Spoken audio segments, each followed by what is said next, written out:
अब तक हमने देखा कि शिया जब से कोलाज आई थी तब से सभी उसे अजीब तरह से देख रहे थे, उसे देखकर बातें बना रहे थे और उनकी नज़रों में आज कुछ अलग था।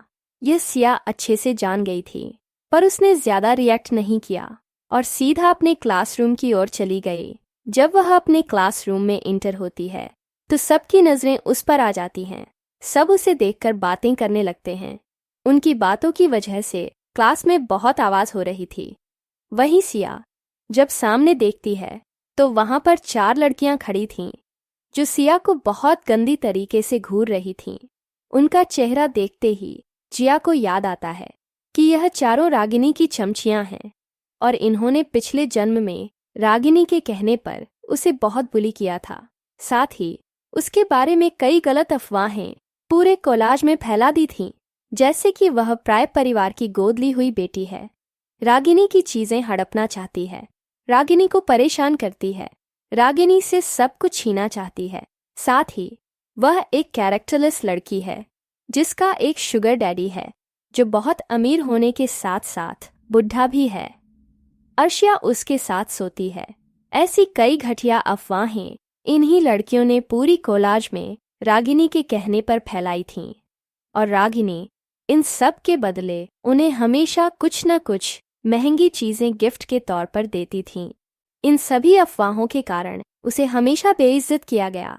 दूसरी तरफ पूरा कोलाज रागिनी की तरफ हो गया। सभी को रागिनी पर दया आने लगी कि कैसे एक गोद ली हुई बेटी घर की असली बेटी को परेशान कर रही है, और सभी ने इसके वजह से जब भी उन्हें सिया देखती, सिया को ताने मारना, उसकी चीजें खराब करना, उसके ऊपर कचरा डालना, ऐसी सभी चीजें करना शुरू कर दिया था। इस वजह से सिया के स्टडी पर बहुत असर पड़ा। वह हमेशा बहुत कम मार्क्स लाती थी या कभी कभी तो सब्जेक्ट में फेल भी हो जाती थी, और जब इस बारे में सबको पता चलता था तो उसका और मजाक उड़ाया जाता था। राव परिवार में कभी इन चीज़ों पर विश्वास ही नहीं किया था, या यूं कहें पता लगाने की कोशिश ही नहीं की थी। हाँ, लेकिन जब भी उन्हें यह पता चलता कि सिया की वजह से रागिनी को स्कूल में परेशानी हो रही है, तब तक सब उसे सुनाने में लग जाते थे। और सिया को जहाँ तक याद था आगे क्या होने वाला था उसे बहुत अच्छे से पता था। इसीलिए उसने भी यह ड्रामा एंजॉय करने का सोचा और शांति के साथ क्लासरूम में आई और अपनी जगह पर बैठने के लिए उस ओर चली गई। जब वह अपनी सीट पर बैठने जा ही रही थी कि उन 4 लड़कियों में से एक ने उसे आकर रोक दिया और उसके सामने खड़ी हो गई। उसका नाम किंजल था और वह उसे ऊपर से लेकर नीचे तक देखते हुए कहती है, तो तुम हो वह नई लड़की? सिया कुछ नहीं कहती।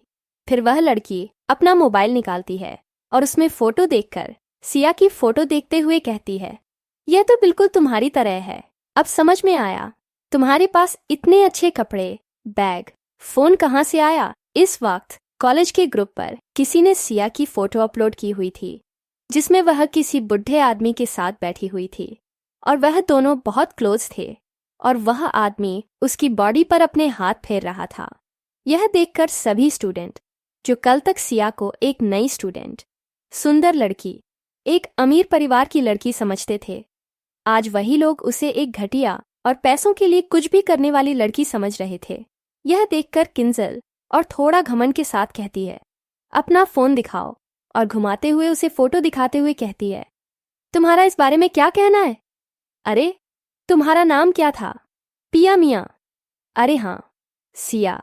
इतना सब कुछ बोलकर और फोटो दिखाकर वह सिया के चेहरे को देखने लगे, पर जब उन्होंने सिया का चेहरा देखा तो पता नहीं क्यों पर उसे अपने अंदर एक अजीब सा डर महसूस हुआ, क्योंकि सामने सिया अपनी खतरनाक आंखें और बिना इमोशंस वाले ठंडे चेहरे के साथ वहीं खड़ी थी। उसके चेहरे पर इतने भी चेंजेस नहीं आए जब उसने उस लड़की की बातें सुनी और फोटो देखा। वह बस इतनी खतरनाक नजरों से उस लड़की को देख रही थी, पर फिर उस लड़की ने सोचा कि आखिर जिया की क्या ही औकात उसके सामने, क्योंकि किसी को सिया का बैकग्राउंड या सरनेम नहीं पता था। इसीलिए सब लोगों ने उसे एक नॉर्मल लड़की समझ लिया था। इस वजह से वह चारों उसे बुली कर रहे थे। सिया को अपनी ओर देखकर वह लड़की कहती है, ये आंखें किसे दिखा रही हो? मैंने जो कहा, क्या झूठ कहा? पूरे क्लास को देखते हुए, तुम हो ही कैरेक्टरलेस, तो इसमें मैं। इतना ही बोल पाई थी कि एकदम की आवाज के साथ वह जमीन पर इतनी जोर से गिरती है, उसका नाक से खून निकलने लगता है और उसके मुंह से भी खून निकलने लगता है। शायद उसकी जबान दांतों के बीच में आ गई थी। ये सब इतना जल्दी हुआ कि किसी को उसे बचाने की, छोड़ो, रिएक्शन देने का भी समय नहीं मिला। लेकिन जब सबने सामने देखा तो सिया अभी वहीं खड़ी थी। सिया ने ज्यादा कुछ नहीं किया था, बस एक जोरदार लात उसके घुटनों पर दे मारी थी। वहां पर खड़े किसी को भी यह नहीं लगा था कि सिया कुछ ऐसा करेगी। उन्हें तो लगा था कि इतना सब कुछ सुनने के बाद, देखने के बाद और सबकी नजरें अपने ऊपर इस तरह फैलने के बाद सिया रोते हुए वहां से चली जाएगी, या फिर उन लड़कियों के साथ झगड़ा करके यह सब झूठा है यह प्रूफ करने के लिए वहां पर सबसे बढ़ जाएगी। लेकिन यहाँ हमारी मैडम ने एक तीसरा रास्ता ही बना दिया। किंजल की ऐसी हालत देखकर उसके साथ आई दूसरी 3 लड़कियां, रिया, टीना और प्रिया, तीनों शॉक हो जाती हैं और गुस्से में आकर सिया पर अटैक करने के लिए आगे बढ़ती हैं। तभी क्लासरूम का दरवाजा फिर एक बार खुलता है और प्रिंस अंदर आता है। वह सामने हो रहे तमाशे को देखता है, क्योंकि उसने भी कोलाज ग्रुप पर वह सभी फोटो और कमेंट्स देखे थे। इसीलिए वह पता नहीं क्यों आज हड़बड़ी में कोलाज आ गया था। लेकिन जब वह सामने आता है तो उसकी आंखें बड़ी बड़ी हो जाती हैं, क्योंकि सामने सिया खड़ी थी और उसके ऊपर 3 लड़कियां एक साथ अटैक कर रही थीं। यह देखकर वह उसे बचाने के लिए आगे जा ही रहा था कि अचानक एक जोरदार आवाज पूरे क्लासरूम में गूंजी। सिया ने उनके अटैक करते ही अपने डिफेंस में उन्हें पीटना शुरू कर दिया। सबसे पहले उसने रिया का हाथ पकड़ा, जो उसे थप्पड़ मारने के लिए आगे आ रही थी। उसके बाद पूरी ताकत के साथ एक कस के थप्पड़ उसके गाल पर रसीद दिया। उसके बाद रिया वहीं एक कोने में जमीन के बल गिर गई। फिर टीना, जो उसके पीछे ही खड़ी थी, वह बेचारी कुछ करती उससे पहले ही सिया उसे भी अच्छा खासा एक थप्पड़ जड़ देती है। उसके बाद प्रिया की बारी थी। उसे भी प्रसाद मिलना था, क्योंकि देवी के दर्शन के लिए आई थी और हमारी देवी बड़े दिल वाली थी, सबको बराबर प्रसाद बांटती थी। इसीलिए उसे भी 2 रखकर दे दिए। पूरी क्लास में सन्नाटा था। किसी के अंदर इतनी हिम्मत नहीं थी कि वह एक आवाज अपने मुंह से निकाल सके। हिम्मत कहने की जगह मैं कहूंगी उन्हें समझ ही नहीं आ रहा था कि वह क्या करे, क्योंकि यह सब हुआ ही इतनी जल्दी था। क्यों कोई कुछ रिजेक्ट करता है, बोलता। उन तीनों लड़कियों के चेहरे देखने लायक हो गए थे। किंजल के होंठ और नाक सोचकर पकौड़े जितने बड़े हो गए थे, और वह तीनों लड़कियों के एक एक गाल ऐसे सूज गए थे जैसे मुंह में कुछ रखा हो। साथ ही उनके गालों पर सिया के नाजुक, मुलायम, प्यारी छोटी छोटी उंगलियों के प्यारे प्यारे निशान अच्छे से छप गए थे। सबके रिएक्शन को इग्नोर कर सब पर अपनी एक नज़र डालती है। उसके बाद अपने सीट पर जाकर बैठ जाती हैं और अपना मोबाइल ओपन करके किसी को कुछ मैसेज करती हैं और शांति से बैठ जाती हैं, क्योंकि थोड़ी देर में क्लास शुरू होने वाली थी।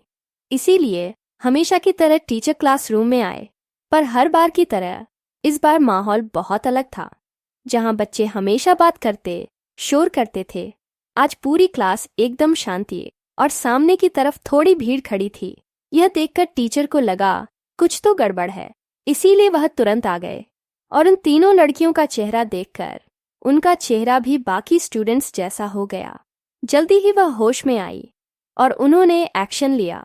उन्होंने उन चारों से पूछा, तुम्हारे साथ यह सब किसने किया? तब लड़कियों ने नमक मिर्च लगाकर टीचर को सिया की शिकायत की, उंगलियां उसकी ओर दिखाकर उसके बारे में कुछ भी बोल रही थीं। टीचर की नज़र जब सिया पर गई तो सिया अभी एकदम चिल्ड होकर अपनी जगह पर बैठी हुई थी और इमोशनल लेस आंखों से उन्हें देख रही थी। यह देखकर टीचर को बहुत गुस्सा आता है, क्योंकि सिया के चेहरे पर ना ही गिरा था, ना ही उसने उनसे कुछ एक्सप्लेन किया था। यह बात टीचर को थोड़ा खटके, इसलिए उसने गुस्से में सिया को डांटने के लिए अपना मुंह खोला। लेकिन जब उन्होंने सिया की आंखें देखीं तो उन्हें कुछ बोले ही नहीं जम सका। इसलिए कुछ सोचकर वह कहती है, मिर्चिया, आज आपका इस यूनिवर्सिटी में दूसरा दिन है और दूसरे ही दिन आपने यहाँ मारपीट शुरू कर दी। मुझे लगता है आप प्रिंसिपल सर को उनके द्वारा लिए गए डिसीजन को रिग्रेट करने के लिए यह सब कर रही हैं। इस पर भी शिया कोई रिएक्शन नहीं देती, बस शांति से बैठी रहती है। यह देखकर टीचर का टेम्परेचर बढ़ता है, पर वह कुछ कर नहीं सकती थी। इसीलिए वह कहती है, अभी के अभी मेरे साथ प्रिंसिपल के केबिन में चलो। अरुण चारों लड़कियों को देखकर कहती है, पहले तुम जाकर ट्रीटमेंट लो और तुम भी मुझे प्रिंसिपल के ऑफिस में मिलो। यह कहकर वह धनाते हुए क्लासरूम के बाहर चली जाती है। सभी क्लासरूम के स्टूडेंट अब सिया को देख रहे थे। उन्हें लगा था कि इस बात से सिया डर जाएगी और उसके चेहरे पर डर साफ दिखेगा, लेकिन उनके अरमानों पर फिर से पानी पड़ गया। सिया शांति से अपनी जगह से खड़ी हुई और क्लासरूम के बाहर जाने लगी। तभी प्रिंस ने उसका हाथ पकड़ लिया। सिया पीछे मुड़कर कभी अपने हाथ को तो कभी प्रिंस को देखती। यह देखकर प्रिंस उसका हाथ छोड़ता है और कहता है, अगर तुम चाहो तो मैं तुम्हारी मदद कर सकता हूँ, पर उसके लिए तुम्हें मुझसे मदद मांगनी होगी। उसकी बात सुनकर सिया उससे फिर से ऐसे देखती है जैसे किसी जोकर को देख रही हो और एक झटके से अपना हाथ उसके हाथ से अलग कर कहती है, सिया को किसी की मदद की जरूरत नहीं। यह बोलकर वह क्लासरूम के बाहर चली जाती है। वहीं प्रिंस कभी दरवाजे को तो कभी अपने हाथ को देख रहा था। फिर कुछ सोचकर वह भी क्लासरूम से बाहर चला जाता है। भाई, फिर से पूरा क्लासरूम सुनने रह जाता है, क्योंकि जो प्रिंस कभी किसी से सीधे मुंह बात नहीं करता था, किसी से दोस्ती नहीं करता था, यहाँ तक कि किसी टीचर में भी इतनी हिम्मत नहीं थी कि वह उसे कुछ बोले, आज वह सामने से किसी लड़की को मदद के लिए गया और उस लड़की ने उसके मुंह पर ही मदद के लिए मना कर दिया।